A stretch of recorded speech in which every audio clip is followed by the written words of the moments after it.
Pengertian sastra. Secara etimologi, sastra berasal dari bahasa Sanskerta, terdiri atas kata sas yang berarti mengarahkan, memberi petunjuk atau instruksi, dan kata tra berarti alat atau saran. Dalam Kamus Besar Bahasa Indonesia, sastra adalah bahasa kata-kata, gaya bahasa yang dipakai di kitab-kitab sastra sehari-hari. Yang kedua itu kesusastraan. Yang ketiga kitab suci Hindu atau disebut kitab ilmu pengetahuan. Yang keempat kitab pusaka primbon yang berisi ramalan dan hitungan dan sebagainya. Menurut Ramanto 1988 yang menyatakan bahwa sastra bermanfaat untuk menafsirkan dan memahami masalah-masalah dunia nyata. Sastra adalah sebuah objek pembelajaran yang harus diperhitungkan dalam dunia pendidikan, bahkan kedudukannya sama penting seperti pembelajaran ekstra sekaligus. Seluk-beluk kesastraan menurut Ramanto dalam bukunya 1988-39 dan Hickman 1989-6. Menurut Ramanto 1988-39, seluk-beluk kesastraannya yaitu 1. Semua bahasa dimulai dari tuntunan yang merupakan simbol dari berbagai hal-hal dan ide-ide yang diwujudkan dalam kata-kata. Yang kedua, kata-kata itu mempunyai sebagai bentuk jenis, fungsi, dan artinya. Yang ketiga, berdasarkan pola-pola tertentu, kata-kata dikelompokkan menjadi frasa, klausa, dan kalimat. Yang keempat itu antara desa dan klausanya, kalimat dapat dihubungkan kata penghubung. Yang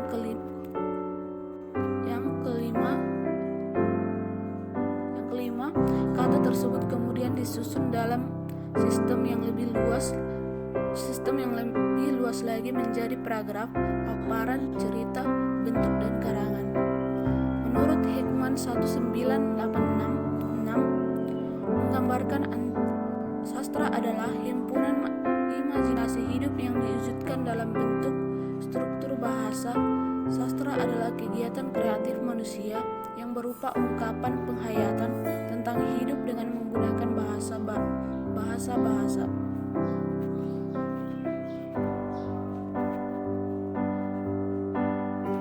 B. Apresiasi sastra. Apresiasi sastra merupakan istilah yang berasal dari bahasa lain appreciatio yang berarti mengindahkan atau menghargai. Menurut Goff, apresiasi sastra mengandung makna 1. Pengenalan melalui perasaan dan kepekaan batin. Yang kedua itu pemahaman dan pengakuan terhadap nilai-nilai keindahan yang diungkapkan pengarang. Yang menurut Squire dan Taba, proses apresiasi melibatkan 3 unsur inti, yakni 1. Aspek kognitif, yang kedua aspek emotif, yang ketiga aspek evaluatif atau Aminuddin 1995-34. Menurut Kamus Besar Bahasa Indonesia 2005-62, apresiasi merupakan satu kesadaran yang terhadap nilai dan budaya. Yang kedua, penilaian penghargaan terhadap sesuatu. Tahap-tahap atau proses apresiasi sastra. 1. Tahap mengenal dan menikmati. Pada tahap ini kita berhadapan dengan suatu karya. Kemudian kita mengambil suatu tindakan berupa membaca, melihat, atau menonton, mendengarkan suatu karya sastra. Yang kedua, tahap pemahaman.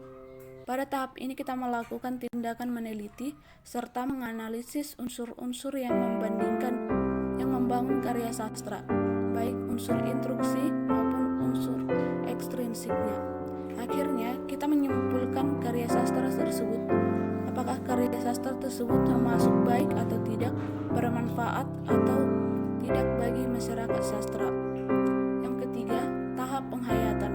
Pada tahap ini kita membuat analisis lebih lanjut dari tahap sebelumnya.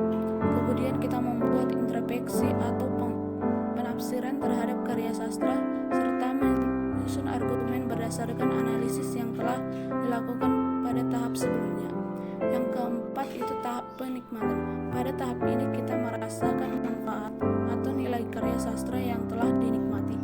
Manfaat di sini berkaitan dengan kegunaan karya sastra tersebut, misalnya memberi kesenangan, hiburan, kepuasan, serta memperluas wawasan dan pandangan hidup. Yang kelima itu tahap penerapan. Segala nilai, ide, dan wawasan yang diterapkan pada tahap-tahap terdahulu diinternalisasi dengan baik, sehingga masyarakat penikmat sastra dapat mewujudkan nilai-nilai tersebut dalam sikap tingkah laku sehari-hari. Pembelajaran apresiasi sastra. Pengertian pembelajaran apresiasi sastra adalah suatu interaksi antara guru dan murid. Bentuk sastra yaitu ada puisi atau prosa, fiksi atau cerita, rekaman, dan drama. Menurut Rahmanto, pembelajaran apresiasi dapat dilakukan dengan beberapa teknik sebagai berikut. 1. Pelaksanaan pendahuluan. Yang kedua, penentuan sikap praktis. Yang ketiga, introduksi. Yang keempat, penyajian. Yang kelima, diskusi. Yang keenam, pengukuhan.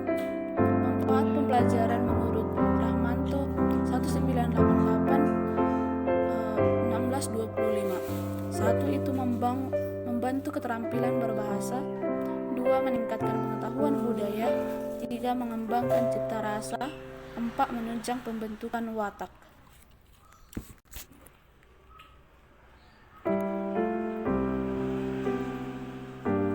C. Tujuan pembelajaran apresiasi sastra. A. Tujuan pembelajaran apresiasi sastra dalam kurikulum SMP, MTS, SMA, dan MA. Tujuannya ialah siswa dapat menikmati dan memanfaatkan karya sastra untuk memperluas wawasan, memperluas budi pekerti, serta meningkatkan pengetahuan dan keterampilan dan kemampuan berbahasa. 1. Siswa menguasai berbagai macam makna, ungkapan makna peribahasa. Yang kedua, siswa menguasai ciri-ciri pembentukan puisi, prosa, drama, kritik, dan esai. B. Tujuan khusus pembelajaran apresiasi sastra dalam GBPP di bidang pemahaman. 1. Siswa mampu mendalami, menghayati, dan menarik manfaat dari mendengarkan. Yang kedua, siswa mampu mencari sumber, mengumpulkan, menyaring, menyerap informasi dari bacaan. Yang ketiga, siswa mampu menikmati, menghayati, dan memahami, menarik manfaat membaca karya-karya sastra. Di bidang penggunaan, siswa peka terhadap lingkungan dan mampu mengungkapkan dalam karangan, baik dalam prosa maupun puisi. Yang kedua, siswa memiliki kegemaran menulis dan meningkatkan pengetahuan, manfaatkan dalam kegiatan sehari-hari. Tujuan pembelajaran apresiasi sastra menurut beberapa ahli. 1. Menurut Rusiana dalam bukunya 1982 ayat 6 menyatakan bahwa tujuan pembelajaran sastra adalah untuk memperoleh pengetahuan dari pengalaman tentang sastra. Tujuannya dapat dibagi menjadi dua, yaitu memperoleh pengalaman dan mengapresiasi sastra, dan tujuan memperoleh pengalaman dalam berekspresi sastra. Yang kedua, Rusiana dalam bukunya 1982 ayat 9 menyatakan bahwa tujuan untuk memperoleh pengetahuan sastra itu terjalin erat dengan tujuan memperoleh pengalaman yang mereka miliki. Jenis-jenis sastra. Ada jenis-jenis apresiasi sastra. 1. Apresiasi empati. Jenis apresiasi ini merupakan apresiasi menilai atau menghargai suatu karya seni dapat diterima secara inderanya saja. Yang kedua, apresiasi estetis. Jenis apresiasi ini merupakan kegiatan menilai atau menghargai suatu karya seni dengan melibatkan pengamatan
Fungsi ideologi adalah fungsi utama pengajaran sastra, ialah sebagai salah satu saran untuk pembinaan jiwa Pancasila.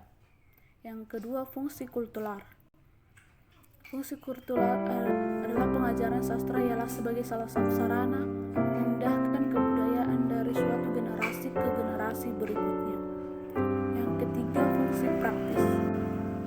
Pengajaran sastra ialah memiliki pengetahuan, jiwa pengajaran sastra, serta berbekali bahan-bahan yang mungkin berguna bagi siswa untuk melanjutkan studi dan atau bekal terjun ke tengah masyarakat. Rahmanto dalam 1988-12. 4. Manfaat fungsi pembelajaran apresiasi sastra, yaitu 1. Membangun keterampilan berbahasa, yang kedua itu meningkatkan pengetahuan budaya, yang ketiga itu mengembangkan cipta rasa dan karsa, yang keempat itu menunjang pembentukan watak. Fungsi pembelajaran apresiasi sastra menurut para ahli. Menurut Ahmadi dalam bukunya 1990 ayat 87 dengan mengutip pendapat dari I.G.A. Kahwani, mengungkapkan pembelajaran sastra berfungsi sebagai 1. Melatih keempat keterampilan berbahasa, yaitu mendengar, berbicara, membaca, dan menulis. Yang kedua itu menambahkan pengetahuan tentang pengalaman hidup manusia, adat istiadat, agama, dan kebudayaan. Yang ketiga membantu mengembangkan kepribadian. Yang keempat membantu pembentukan watak. Yang kelima memberi keamanan dan kenyamanan dan kepuasan melalui kehidupan manusia dalam fiksi.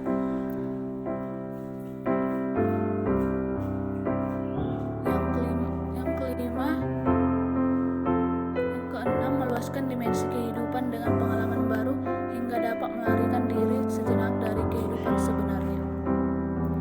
Yang kedua itu menurut Rahmanto dalam bukunya 1988-19 memberi gambaran salah satu manfaat sastra yang berupa mengembangkan cipta rasa dan karsa, memiliki yang harus dikembangkan, yaitu 1. Kecakapan yang bersifat indera, yang kedua yang bersifat penilaian, yang ketiga yang bersifat afektif, yang keempat yang bersifat sosial, yang kelima yang bersifat religius. Yang ketiga menurut Luxemburg dalam bukunya 1989 ayat 70-71 menyatakan bahwa ada beberapa kriteria yang dijadikan tolak ukur atau dilihat berdasarkan fungsinya dan menilai karya sastra, yaitu ekspresivitas pengarang, unsur estetik, unsur mimenis, unsur kognitif, dan unsur tradisi. Mari kita lihat penjelasan tentang hal tersebut di bawah ini. 1. Itu ekspresivitas pengarang merupakan cara bagaimana pengarang tersebut mengekspresikan dirinya melalui karya sastra. Yang kedua, unsur estetis merupakan unsur dalam karya sastra yang membuat pembacanya merasakan atau menikmati sesuatu yang disungguhkan pengarang. Umpamanya pengarang menggambarkan kegaguman seseorang terhadap ibunya. Pembaca dapat merasakan kegaguman tersebut dan merasa digurui.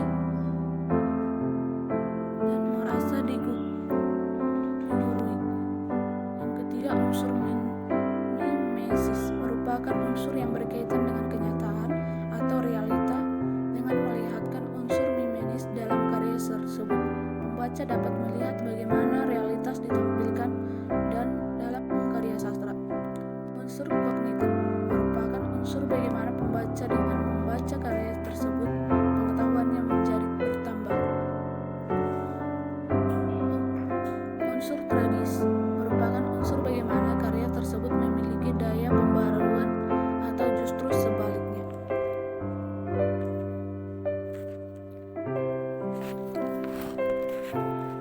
Untuk penjelasan fungsi dan tujuan pembelajaran sastra, sampai di situ.